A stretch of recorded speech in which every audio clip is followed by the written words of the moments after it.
और अब आपको कोटा से खबर बता दें, जहां इटावा में कांग्रेस विधायक का आमरण अनशन देखने को मिला है। कांग्रेस विधायक ने शुरू कर दिया है आमरण अनशन। 6 दिन से चल रहा था लगातार। अनिश्चितकालीन धरने पर भी वो बैठे हैं। किसानों को उचित मुआवजा और खाद की किल्लत पर यह आंदोलन लगातार जारी है।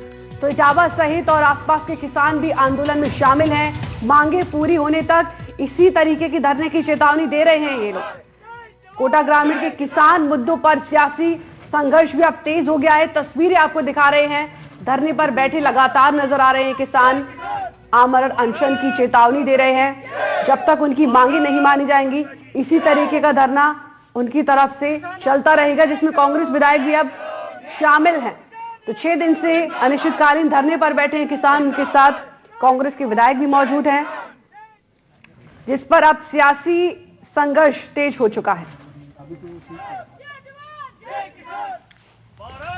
देखिए, आज ये 7वां दिन है हमारे किसान अधिकार रैली से। हमारा जो ये एक समस्याओं को लेकर अभियान चालू हुआ था, इसके बाद आज ये 7वां दिन है किसानों की मांगों को लेकर, जिसमें प्रमुख समस्या जो किसानों की है वो ये है कि इस समय अतिशीघ्र बिना किसी सर्वे में समय बर्बाद करते हुए जो अतिवृष्टि से संपूर्ण क्षेत्र की जो फसल नष्ट हो चुकी है, उसको अतिशीघ्र सरकार राहत के रूप में किसानों को मुआवजा प्रदान करे, जिसके लिए किसान अधिकारी रैली के रूप से, अपने मशाल जुलूस के माध्यम से, भूख हड़ताल के माध्यम से, बाजार बंद के माध्यम से, हर तरीके से किसान सरकार तक अपना संदेश देने का पूरा प्रयास कर रहा है पीपलदा विधानसभा क्षेत्र का।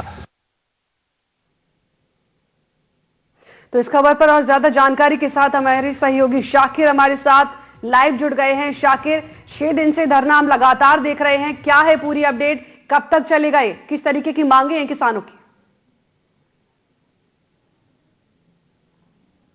ये देखिए, बिल्कुल 6 दिन से धरना जारी है और कल से ही जो है आमरण अनशन भी शुरू कर दिया है। जो स्थानीय विधायक हैं चेतन पटेल, उन्होंने मांग ये कर रहे हैं क्योंकि स्थानीय प्रशासन ने की सुनवाई नहीं की। ये मंत्री जो है कृषि मंत्री किरोड़ी लाल मीणा से वार्ता की मांग कर रहे हैं, क्योंकि जो उन्होंने मांग की थी उस मांग पत्र जब एसडीएम को सौंपा था तो उस वक्त जो है इनकी कुछ बातों पर तो रजामंदी हो गई थी, लेकिन जो सहकारी से जो मुआवजा मिलता है उस पर बात नहीं बनी थी। और जो एसडीएम है उनसे उनकी कहासुनी भी हो गई थी, जो प्रतिनिधि मंडल पहुंचा था। तो तब से ही ये लगातार जो है इन्होंने अनिश्चितकालीन धरना शुरू कर दिया था। आज 7वां दिन है और अब विधायक जो है आमरण अनशन पर भी बैठ गए हैं। मांग यही है कि जो क्षेत्र में जो नुकसान हुआ है, फसलें जो तबाह हुई है बारिश में, तो उसका जो है उचित मुआवजा किसानों को मिले। इसके साथ साथ खाद की किल्लत जो बनी हुई है वो किल्लत जो है वो दूर हो। इसके सहित अन्य जो मांगे हैं किसानों की, उन सभी मांगों को लेकर के ये धरना है। पर अब ये लंबा क्योंकि चल गया है, आज 7वां दिन है और कल से ही जो है आमरण अनशन भी विधायक ने शुरू कर दिया है। तो अब इसमें जो है इनको आसपास के ग्रामीण जो है किसान, उनका भी समर्थन मिल रहा है। धरने पर जो है दूसरे आसपास के क्षेत्रों के किसान भी पहुंच रहे हैं, किसान संगठन से जुड़े हुए लोग भी आ रहे हैं। शाकिर, आप हमारे साथ बने रहिए। और इसी के साथ धरने पे जो शामिल हैं चेतन पटेल, कांग्रेस विधायक, हमारे साथ इस टाइम लाइव जुड़ गए हैं। चेतन जी, क्या है पूरी अपडेट? आप किसानों के साथ धरने पर बैठे हैं, क्या मांगे हैं किसानों की? जी नमस्कार। देखिए, हमारे क्षेत्र में इस बार अतिवृष्टि से पूर्ण रूप से फसल नष्ट हो चुकी है। कुछ भी नहीं बचा किसानों के बाद। थोड़ा बहुत कुछ धान बच रहा था, तो वो अभी जो दिवाली के बाद बहुत ज्यादा वर्षा हुई उससे वो भी हाथ में आया हुआ धान किसानों के हाथ से निकल गया। आज क्षेत्र का किसान है, कर्जा लेके खेती कर रहा है अधिकतम। तो अभी कुछ समय पहले इटावा में एक किसान ने आत्महत्या कर ली कर्जे से परेशान होकर।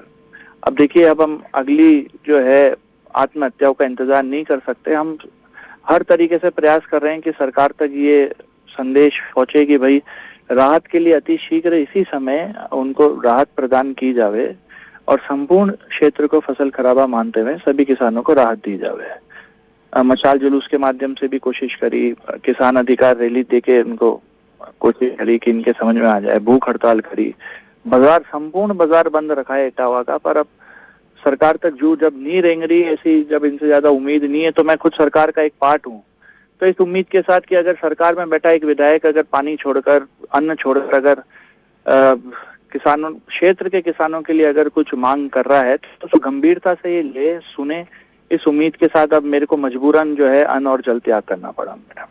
चेतन जी, 6 दिन से लगातार आपका ये धरना जारी है, अब आगे इस पर आपकी क्या रणनीति होगी? कल हमारी किसान महासभा का एक हमने आयोजन रखा है और दूसरा दिन आमरण अनशन तो जो है वो चल ही रहा है और कल सभी किसानों को बुला के आगे की रणनीति तय करेंगे और कैसे इस गूंगी बहरी सरकार को आगे हम जगाने का काम देंगे वो हम लड़ेंगे। लड़ना ही पड़ेगा, किसानों का मनोबल बनाए रखना पड़ेगा ताकि वो एक हिम्मत रखे आगे और आत्महत्या का केस न बने। एक हो चुकी है तो हम आगे का इंतजार नहीं कर सकते। यही हम सरकार को मैसेज देना चाहते हैं कि वो तुरंत प्रभाव से, पिछले साल भी हमारे तो अतिवृष्टि से किसानों को बहुत नुकसान हुआ। 2024 का मुआवजा, 2025 में सर्वे मुझे नहीं समझ में आता कौन से सर्वे। जब संपूर्ण फसल नष्ट हो चुकी है तो सर्वे का कोई औचित्य नहीं है। अति शीघ्र सरकार को जरूरत है कि संपूर्ण क्षेत्र को फसल खराबा मानते हुए तुरंत ये राहत प्रदान करे किसानों को, उनका मनोबल बढ़ाए, उनका एक हौसला बढ़ाए कि सरकार भी इस दुख के समय में उनके साथ खड़ी हुई है।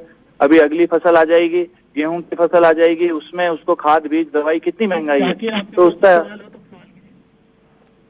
ठीक है चेतन जी, इस तमाम जानकारी साझा करने के लिए आपका शुक्रिया।